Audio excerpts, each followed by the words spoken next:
எல்லாருக்கும் வணக்கங்க. இந்த வீடியோவில் நம்ம பார்க்கக்கூடிய டாபிக் வந்து சகட யோகம் அப்படின்னா என்ன அப்படின்னு சொல்லி பார்க்க போகிறோம். இந்த யோகம் எப்படி வந்தது, போன ஜென்மத்தில் அவர் என்ன புண்ணியம் பண்ணியிருக்காரு அல்லது பாவம் பண்ணியிருக்காரு, அதுக்கு பரிகாரம் என்ன, எது பண்ணால் இந்த தோஷம் நிவர்த்தி ஆகும் அப்படிங்கிறத பார்க்க போகிறோம். ஃபஸ்ட்டு சகட யோகம்னா என்ன அப்படின்னு எப்படி கண்டுபிடிக்கிறது அப்படின்னு பார்ப்போம்.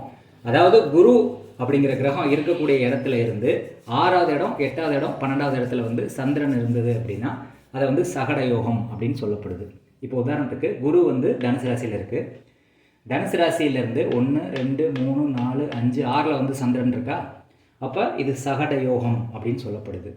இந்த உதாரண ஜாதகத்தில் பாருங்கள், குரு இருக்கிற இடத்துக்கு 1, 2, 3, 4, 5, 6, 7, 8, 9, 10, 11, 12 வந்து சந்திரன் இருக்குது. அப்போ குரு இருக்கிற இடத்துக்கு 6லையோ 8லையோ 12லையோ சந்திரன் இருந்தது அப்படின்னா இது சகட யோகம் அப்படின்னு சொல்லி சொல்லப்படுது. இது யோகமா தோஷமா அப்படிங்கிறத அடுத்து பார்ப்போம். ஃபஸ்ட்டு சகட யோகம்னா என்னங்கிறத நம்ம பார்த்துட்டோம். குருவுக்கு 6 அல்லது 8 அல்லது 12ல் சந்திரன் இருக்கிறது தான் சகட யோகம். ஓகே, குரு லக்னத்துக்கு கேந்திரஸ்தானம் அப்படின்னா 1, 4, 7, 10ல் இருந்தால் அது சகட யோகம் வந்து பங்கமாகி தோஷம் தராது அப்படின்னு சொல்லப்படுது. சகட யோகம் வந்து உங்களுக்கு கஷ்டத்தை கொடுக்காது அப்படிங்கிற மாதிரி சொல்லப்படுது. சகட யோகம் அப்படிங்கிறதுல 2 டைப் இருக்குது. யோகத்தை தரக்கூடிய சகட யோகம், துன்பத்தை தரக்கூடிய சகட யோகம். இதில் குருவுக்கு 6, 8, 12ல் சந்திரன் இருந்தால் அது சகட யோகம் சொல்லப்படுது. ஆனால் குரு லக்னத்துக்கு கேந்திரத்தில் இருக்கும்போது அந்த சகட யோகம் வந்து துன்பத்தை தராது அப்படின்னு சொல்லப்படுது. இப்போ இந்த உதாரண ஜாதகத்தில் பாருங்கள், லக்னத்துக்கு 1, 2, 3, 4, 5, 6, 7ல் வந்து குரு இருக்கார். கேந்திரஸ்தானம் அப்படிங்கிறது 1, 4, 7, 10. அப்போ 1, 4, 7, 10 லக்னத்தில் குரு இருக்கலாம், 4வது இடத்துல குரு இருக்கலாம், 7வது இடத்துல குரு இருக்கலாம், 10வது இடத்துல குரு இருக்கலாம். இந்த மாதிரி லக்னத்துக்கு 1, 4, 7, 10ல் குரு இருந்து குருவுக்கு 6, 8, 12ல் சந்திரன் இருக்கும்போது இது சகட யோகம்தான். முழுமையாக சகட யோக பங்கம், அதாவது யோகத்தை கொடுக்கும். இந்த சகட யோகம் தோஷத்தை கொடுக்கக்கூடிய அமைப்பு எப்படி இருக்கும் அப்படின்னா, குரு வந்து கேந்திரத்தில் இல்லாமல், குரு வந்து எங்கே இருக்குது, 1, 2, 3, 4, 5, 6வது இடத்துல குரு இருக்குது. லக்னத்துக்கு 6ல் குரு இருக்குது, கேந்திரத்தில் குரு இல்லை. இப்படி குரு இருந்து குருவுக்கு 6, 8, 12ல் சந்திரன் இருந்தது அப்படின்னா இது சகட யோகம்தான். ஆனால் தோஷமாக கருதப்படுது.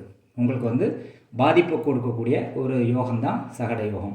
இதில் யோகத்தை கொடுக்கக்கூடிய சகட யோகம், இது தோஷத்தை கொடுக்கக்கூடிய சகட யோகம். ஏன் யோகத்தை கொடுக்குது அப்படின்னா, குரு கேந்திரத்தில் இருந்து குருவுக்கு 6, 8, 12ல் சந்திரன் இருக்கார்.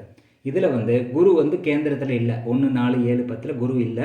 ஆனால் குருவுக்கு வந்து 6, 8, 12ல் சந்திரன் இருக்குது. அப்படிங்கும்போது இது தோஷ நிவர்த்தி பண்ணல. இது வந்து தோஷ நிவர்த்தி ஆன சகட யோகம், யோகத்தை கொடுக்கக்கூடிய சகட யோகம். இது தோஷத்தை கொடுக்கக்கூடிய சகட யோகம். ஓகே, அப்போ சகட யோகம்னா குருவுக்கு 6, 8, 12ல் சந்திரன் இருக்குது. குரு கேந்திரத்தில் இருந்தால் அது சகட யோகம் நல்லது பண்ணும். குரு கேந்திரத்தில் இல்லாமல் வெறும் குருவுக்கு 6, 8, 12 சந்திரன் இருந்தது அப்படின்னா இது தோஷத்தை தான் கொடுக்கும் அப்படிங்கிறது சொல்லப்படுது.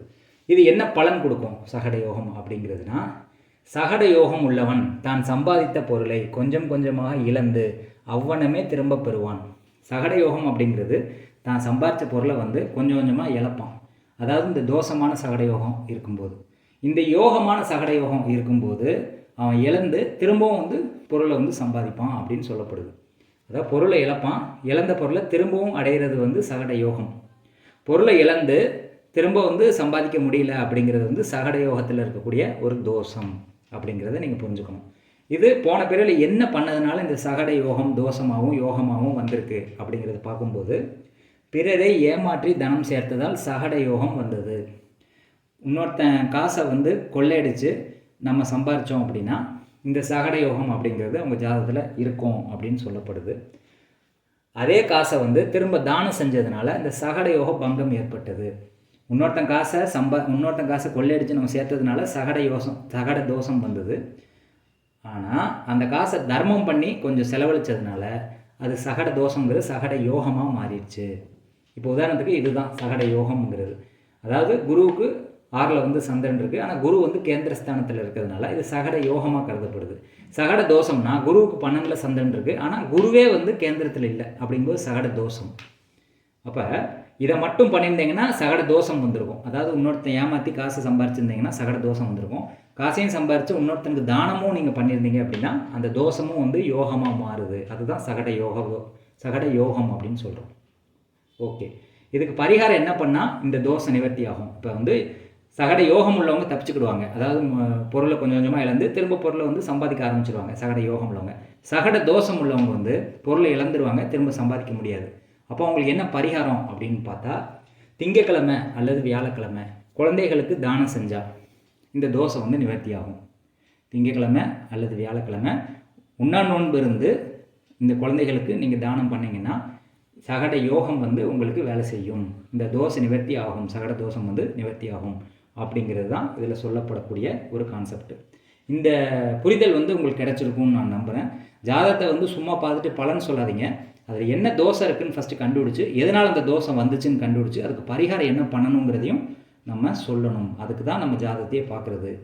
அதனால் வந்து இந்த பதிவு வந்து உங்களுக்கு கண்டிப்பாக பயனுள்ளதாக இருக்கும்னு நான் நம்புகிறேன். இந்த மாதிரி நிறைய வீடியோஸ் வேணும் அப்படின்னா என்னோடய சேனலை வந்து சப்ஸ்கிரைப் பண்ணுங்கள், நிறைய வீடியோஸ் பார்த்து சப்போர்ட் பண்ணுங்கள். உங்களுக்கு ஜாதகம் பார்க்க விருப்பம் இருந்தது அப்படின்னா டிஸ்கிரிப்ஷனில் என்னுடைய வாட்ஸ்அப் நம்பர் கொடுத்துருக்கேன். வாட்ஸ்அப் மூலிமா தொடர்பு கொண்டு அப்பாயின்மெண்ட் ஃபிக்ஸ் பண்ணிட்டு ஜாதகம் பார்க்கலாம். நன்றி, வணக்கம்.